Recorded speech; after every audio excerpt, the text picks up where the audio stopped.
Well, good evening. We want to welcome you to In the Blender with Brandon and Madeline Hyman. And of course, the gentleman to my left is not Madeline, as we can clearly see.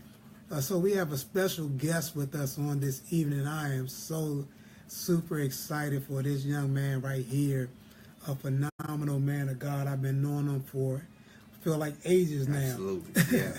Feel like ages, and I just remember the beginning of our relationship and just the progression of it, and just watching him grow over the years in his maturation and his spiritual growth, his physical growth, his mental growth. And so it was a pleasure for him to accept my invite, someone that I've seen navigate this blended family. And there are so many different dynamics and steps to the blended family. And so one of the things that we wanted to do was address things at every level. It's great sometimes hearing from people that have been in a blended family for 20, 30, 40, 50 years. But it's something else when you're hearing from people that have been in a blended family for 3, 4, 5, 10, 15 years. And so I wanted to make sure that I'm touching all areas, because there are some people that can't see past 5 years. There's some people that can't see past 3 years. There's some people that can't even see past 1 or 2 years. And so I love when I can just find individuals that are successful even on that level, that have developed a sense of success and understanding to take their marriage relationship to that next level, that next dimension, that can impart to you where you are. Paul said it like this: I become all things to all people that I may win some. Well, guess what? When you're listening to us every Tuesday, you're hearing 20 years of success in this relationship. But I got a young man that has a couple years on his belt. You know, he got a couple years with him, but he's highly successful, not only in his marriage, but he's successful in business. He's successful on his job. He's successful in his marriage. And so, hey, cousin, how you doing there? And so I'm going to assure you guys that you're going to be super blessed by what he's going to share. Now, let me make this clear. This is not his show. I know him. And so he's a talker like I'm a talker. And so he might get carried away, and I might got to take his jacket from him. But we're going to have an awesome time. So we're going to welcome my dear friend, my brother, Mr. Chris Brown. So we welcome Chris Brown to In the Blender with Brandon and Madeline Hyman. So we're going to jump right into some questions. Thanks for because having me. I appreciate it. No, thank you for accepting. Thank you for accepting. I mean, I've watched this guy, like I said, I've watched him over the years, and I've just seen the humility that he has displayed throughout the years. His commitment, his dedication. I love when I encounter people that are committed and dedicated. And so this is a man right here who I know personally, who's committed and dedicated. And I know there's no girlfriends. He got too many kids to have a girlfriend. So I know where he's going at night, you know, so I'm not worried about that. And so it was just an absolute pleasure for him to accept my invite. And so we're going to jump right in it, because I got a couple questions. I want to give you an opportunity to talk about the question, answer the question, and even expound on them. Okay. So my first question is, how long have you been a part of the blended family? May 20th will make 7 years. 7 years, wow. This month. 19 more days will make 7 years. Wow. So in 19 days, you'll be at completion. That's awesome. So let me ask this question. In that vein, give me some things that you feel that have been completed in this phase of the blended family. Some things that have been completed. No arguments. See, I married a woman who was willing to take my baby. And so I'm so glad how we got married. Hold on. You said she was willing to take your baby. She was willing to take my baby because So you came into the relationship with the child. with a child. Okay. And she was a virgin. So no previous history with anyone else. No kids, of course, of her own. Okay. And so to walk into a relationship or to start to date her heart was already willing to accept my daughter. And see, that's why it's so important not to have sex before marriage, because sex clouds your judgment. And I'm talking to couples right now who got into the relationship because of the sex, but having issues with blended families. Wow. I think that's a lot of people watching us right now. Yeah. You looked at what was nice, you test drove the car, and decided to stay in the car, but you didn't check the trunk for the luggage. See, I told y'all guys he was gonna think this is a show. I already know him. I'm gonna let him slide. I'm gonna let him slide tonight because I invited him. But listen, he dropping some nuggets. So I pray that you guys are picking these nuggets up, because he's saying some really valuable things that's going to assist you if you listen. So go ahead and pick that up. I married this girl, and but I dated her. We got to know one another. We went to premarital counseling. Mm-hmm. We have and had great people in our lives to help us. We ask questions. Hold on, stop for a second. So you dated for a while, right? Over 2 years. For over 2 years. Over 2 years. Okay. So there was no sex because she was a virgin. So right. Okay, we got that. Right. But then you guys had premarital counseling. Absolutely. So it's important, guys, because I want you to see something, and because we're going to dig a little deeper in some things, but it was important for them to get counseling, because although she was a virgin, he wasn't. Absolutely. And so there was some, and I know that wasn't the multitude or the gist of their counseling, but there were some things that he brought into the relationship or was bringing into the relationship that they need to deal with. And so counseling is key. You guys have heard us say that over and over again, but counseling is key. So go ahead, pick that up. I just wanted to make sure I touched that, because most people don't see the value in counseling. They think because they're grown, they're 3 times 7 plus, I can do this. Right. Well, guess what? There's a lot of things that we bring to the table that if we don't get an objective opinion or counsel or advice about, it's going to be a mess. And like you said, you're dealing with people right now. Absolutely. Who got into this relationship based primarily about sex, and then they never really touched on the family part. Right. And so now you're dealing with the family part, right. And now you probably ain't even having sex. Right. See how that messes things up? The enemy wants you to have as much sex before you get married, and then try to rob you of sex when you get married. Wow. It's amazing how he always do things in reverse. Wow. Say that again. The enemy wants you to have as much sex before you get married because he knows it's wrong. Mm-hmm. But then he try to rob you of sex when you get married. Wow.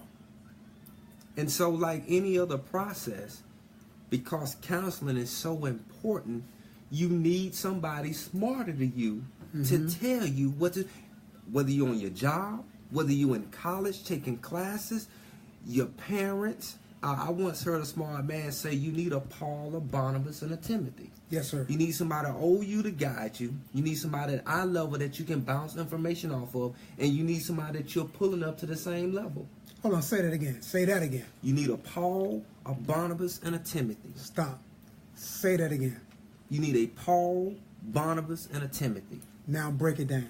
You need a Paul, someone over you who can speak into your life. Stop. You need a Paul. All of us need somebody that we can look up to, that we value, that we've given weight to whatever they say. Absolutely. Regardless of what we feel or what we think. That's the Paul. That's the Paul.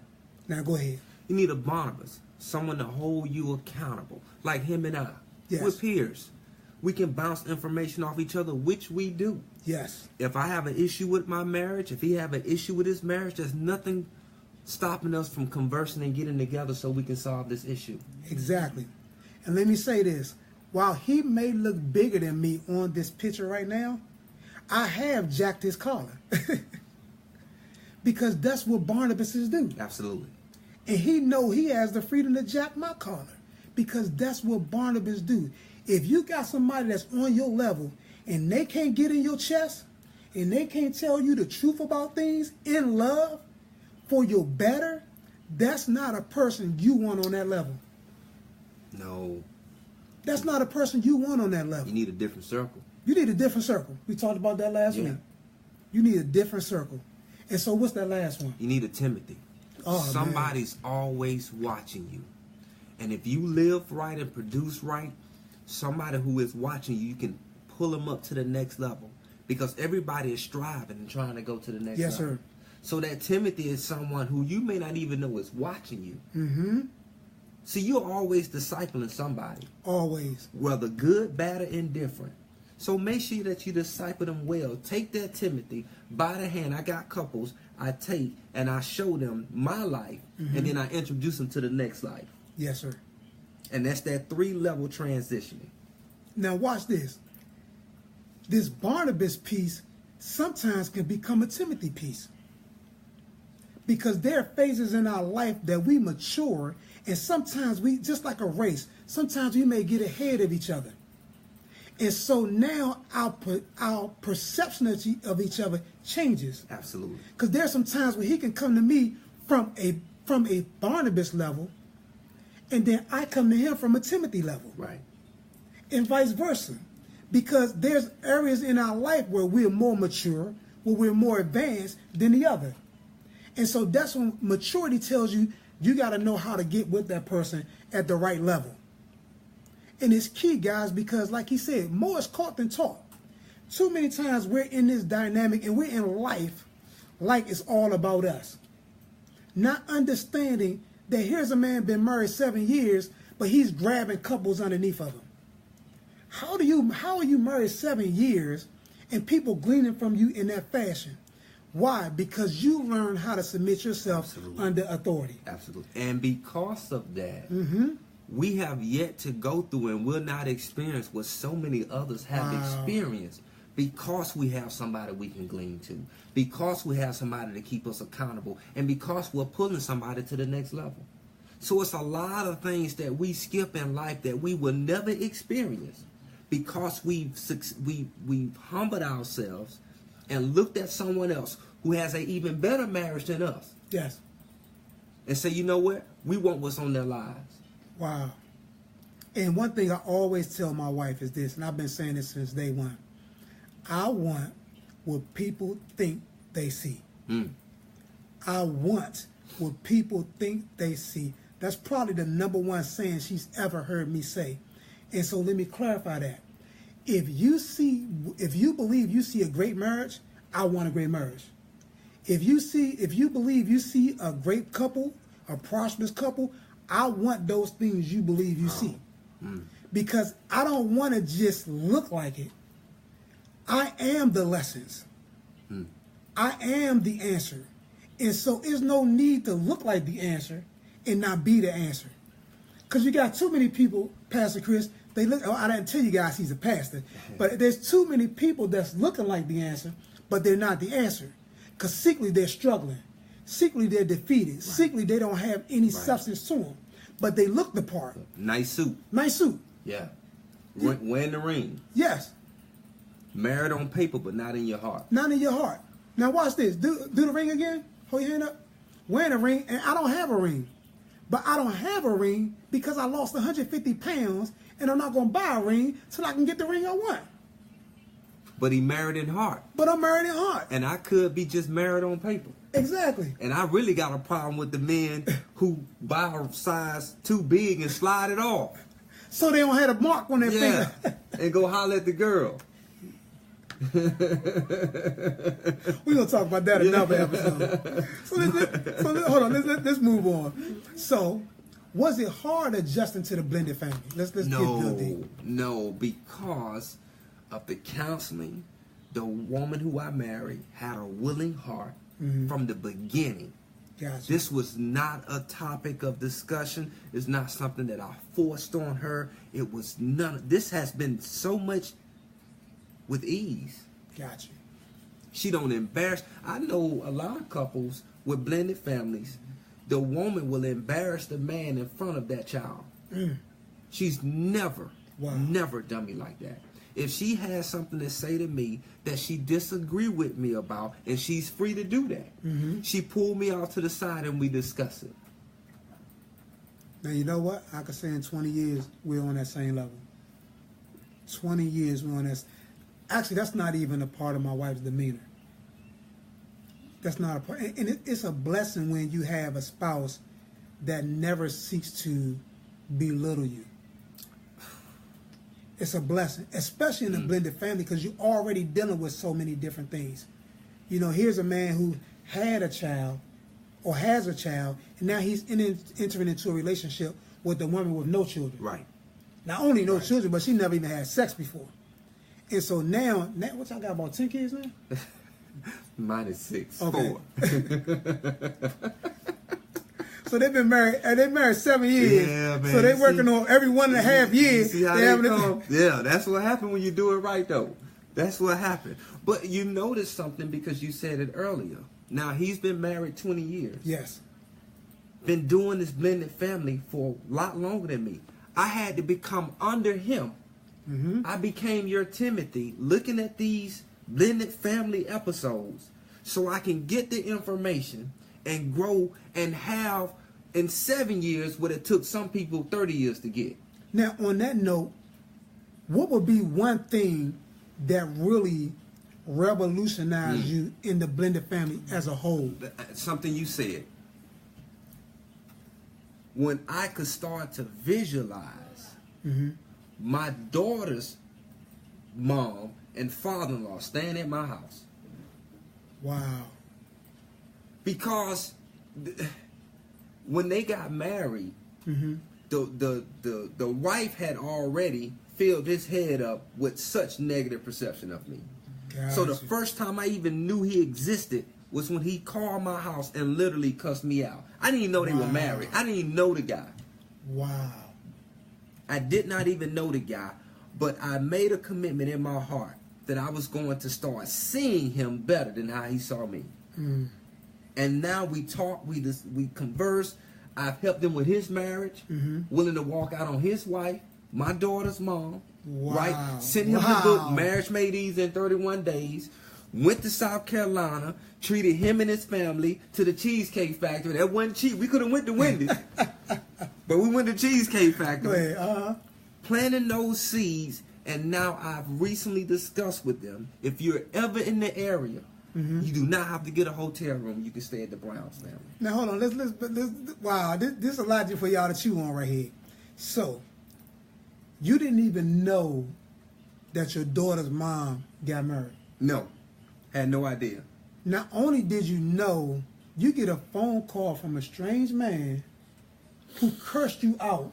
Giving me a piece of his mind. Giving you a piece of his mind who you never even met before. Never met. And now on the flip side of living right, before I got married, I drove down and introduced my wife to my daughter's mom to say, hey, this is who your daughter would be around. So you won't have any issues. We're not trying to do anything in the dark. We're putting everything in the light. See, guys, I want you to hear this because that's right, Tanya. That's big boy stuff. And too many times we got little boys posing as grown men. Trying to play a big man's game. Trying to play a big man game. And the reason why you can't move past things is because in reality, your mind is still stuck as a little boy. In order to get these type of results, guys, it's going to take big boy britches. See, we don't wear underwear. We wear drawers. It's a difference. Men don't wear underwear. They wear drawers. Little boys wear underwear. Right. Fruit of the Looms, they wear Spidey drawers. Right. The Spidey wears. We wear drawers. And so as a grown man, there's some things that you're going to have to do that may not be pleasant.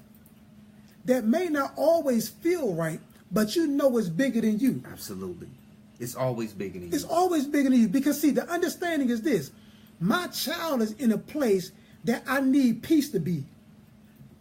And the only way I can ensure peace is if I bring it. Absolutely. We often hear it like this. Somebody got to die so somebody else can live. Period. Period. I had to die even when I was right. Say that again. Even when I was right, I had to die so I can lift them up and they live. Exactly.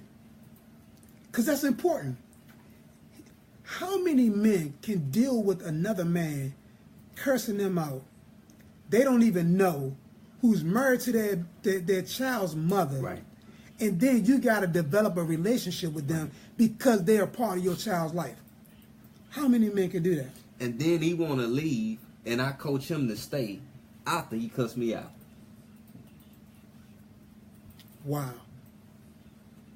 Yeah. I told you you're going to like this one. I told you guys. See, I don't know none of this. All this he telling it. I know a little bit of it, but 90% of what he's saying, this is my first time hearing too. Because I wanted you guys to hear fresh. I wanted you guys to hear factual. Listen, blended families are made easy. You just got to make it. Absolutely. You just got to make it. Too many times we're dealing with this dynamic because there are a lot of moving parts in the blended family. But understand something. When communication is there, when love is there, when trust is there, when honesty is there, guess what? You can maneuver around anything. Absolutely. That's why it was important to have the counseling. That's why it was important to put certain people in their lives, the Paul, the Barnabas, the Timothy. That was important for those people to be in place. Why? So that we can navigate every part of this relationship and dynamic we need to in order to have success in it. And here he goes from being the one cursed out to now being the counselor. Wow. Okay, we got some more. So, what are 3 blessings or advantages to having a blended family? Definitely the blessing of it is that the child themselves get exposed to better. So watch this, guys. Exposure to better is one. Go ahead. I would have to say the second thing is that in this particular case, my wife, she got exposed to something different. Because remember, she had no kids. So you have somebody coming into the household, different personality, not so much that it was bad, but to see my wife grow so quickly in that particular area, it let me know she had a great foundation. Now stop right there. Because we talked about last week, because we love taking nuggets that we hear from our man of God. Growth comes through exposure. And so you guys got to understand, what makes the blended family so awesome is the exposure.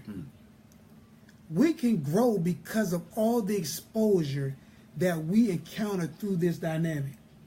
There were some things as a dad he had to grow in. Absolutely. Because of that exposure. There were some things that he took from his relationship with his older child and redeveloped it and recalculated it and reconfigured it for even his children, his younger children. Right. That's exposure. Right.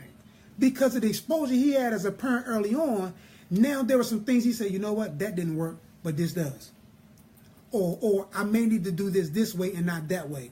There were so many things he learned just from that exposure that assisted his growth in this area. And then not only that, as a husband, because now you got to deal with a woman who never had children. Absolutely. Right. Now you gotta that exposure now teaches you how to deal with her differently. Because guess what?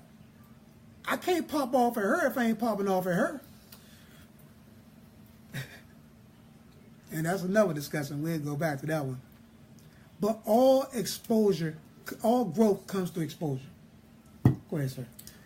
And now here's, to me, the most heavy. Go ahead.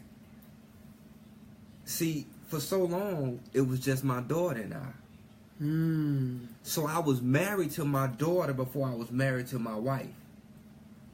And so now that I have a wife, I got to put God's order in place. So it challenged me as a dad to say, hold up.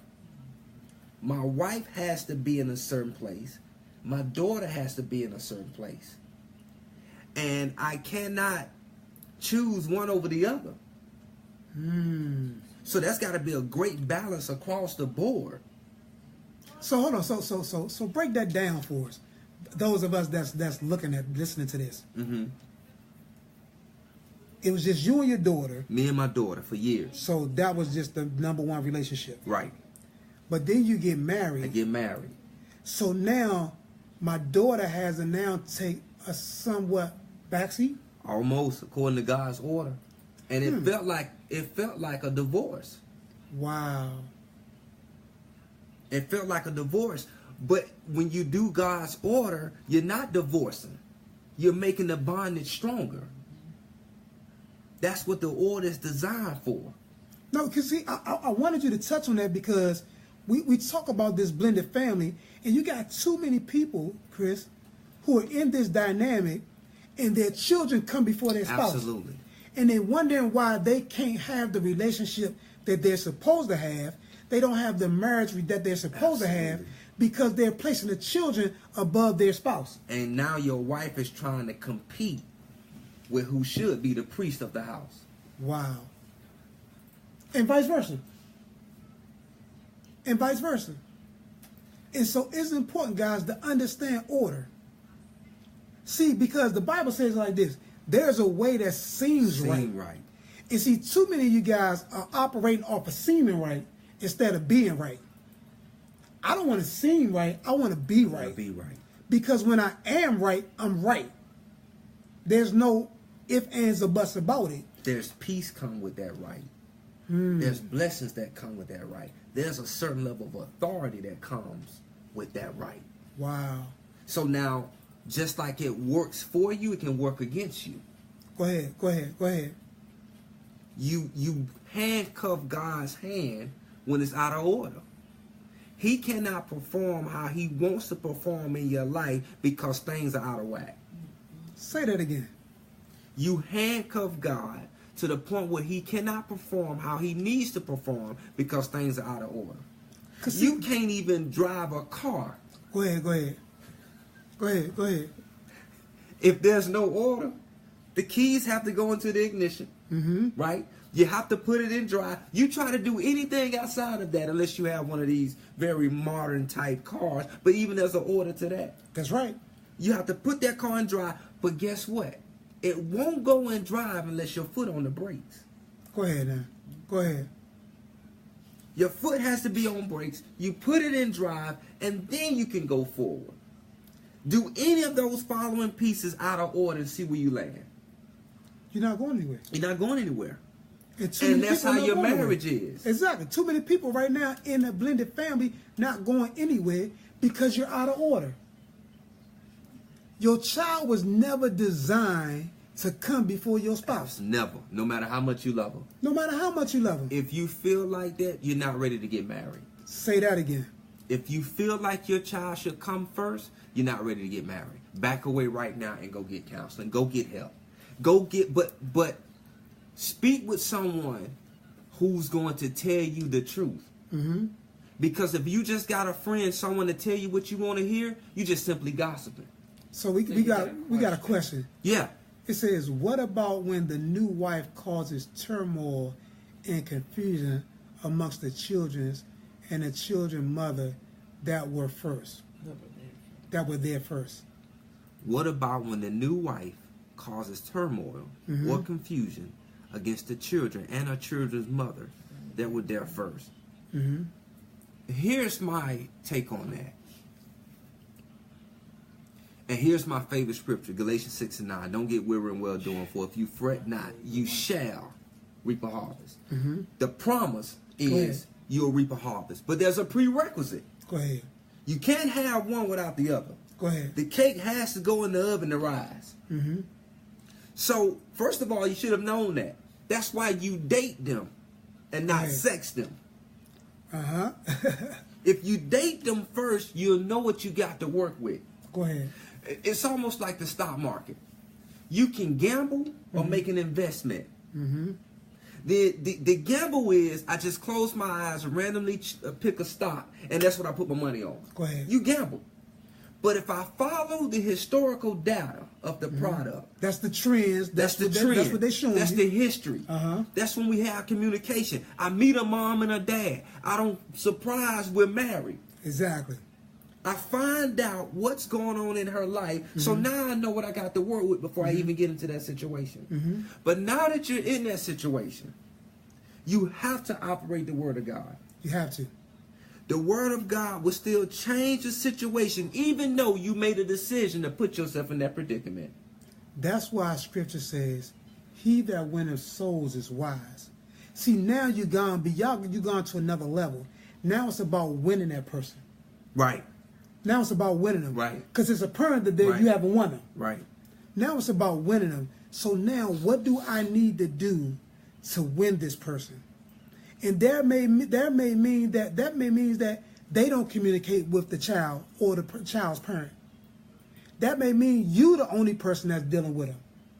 Even like my wife and I, because my son's mother was one that wanted to bring confusion. She was one that wanted to bring strife. And so what I did was I said, I'm not even going to introduce that to my wife. I'm not going to introduce that to my daughters.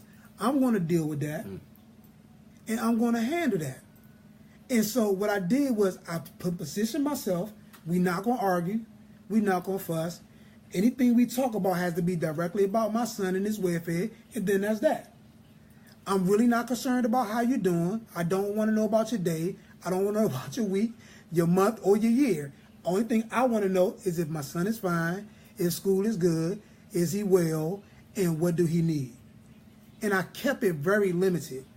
Too many times we're trying to move in areas that we haven't even perfected the small part first. Right. And when you know what you're already dealing with, like Chris said, because you knew this going in, this not most times it's not a surprise. Not a lot of times.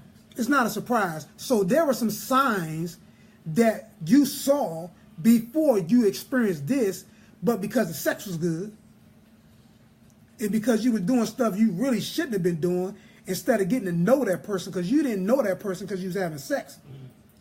You know that person because you spending time with them. Right. One of the things I did when I knew that this was the one, I drove her to see my parents. I said, we need to take a road trip. We went up on a Saturday, came back down, because I wanted her to see my folks. Why? Because if you're going to be with me, you need to know where I come from. Absolutely. And if you didn't see something you like, you will never be able to say, I didn't know that about him. But people don't do that because we don't want to introduce folks to our family because we crazy and they crazy. And we know if they find the truth, we going to lose them. And that's the key. With Sherelle, I sat down with her and I said, here's all of the good that I have. From the financial piece to the house, etc., etc. But if we're going to be friends, let me tell you about the bad I got too.